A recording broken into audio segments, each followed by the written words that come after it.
এই যে দেখেন, এটা কিন্তু সিকিউর না, এটা একটা খেলনা। এটা উপকারী জিনিস, ভালো কথা, কিন্তু এটা ক্ষতিও আছে একটা। ক্ষতি কোনটা?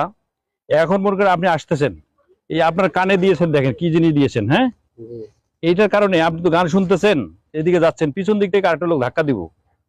যে লোকটা ধাক্কা দেবে সে কিন্তু নিজেও জানে যে আমি ধাক্কা দিচ্ছি, তার গাড়িতে ব্রেক ফেল হয়ে গেছে, অথবা তার গাড়িতে যান্ত্রিক ত্রুটি ছিল, কোনো কারণে সে কন্ট্রোল করতে পারলো না, কিন্তু আপনার গায়ে আটকে গেল। তার কিন্তু দোষ নাই, সে কিন্তু তার গাড়ির দোষ ছিল, কোনো কারণে গায়ে আটকে গেল, তখন কিন্তু আপনি পড়ে যাবেন। পড়ে গেলে কি হবে? ক্ষতি হবে আপনার। সে কারণে আপনার সাময়িক যে একটা সিকিউরিটি বিষয় আছে, সেটা হলো আপনি একটা হেলমেট পরতে পারতেন, এই যে হ্যান্ড গ্লোভস পরতে পারতেন হাতে, নি গার্ড পরতে পারতেন। পরে চালাইলে হবে কি, একটু যদি পড়েও যান, সেফটির জন্য এটা দরকার, তাই না? এটা করা উচিত কিনা বলেন তো আপনি? হ্যাঁ, কতদিন থেকে চালান এটা? আমি চালাই 6 মাস ধরে। হ্যাঁ, 6 মাস। এই যে গান শোনা বাদ দিয়ে চালানো যায় কিনা? চালানো যায়।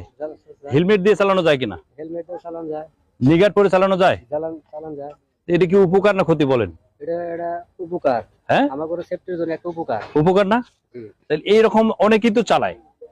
আমি চালাইতে নিষেধ করছি না, বা চালানো অসুবিধা সেটাও বলি না। এটা একটা সুবিধা জিনিস, এটা খেলনার মতো উপকারী জিনিস, ছোট ছোট কাজে একটু ভালো উপকার হয়।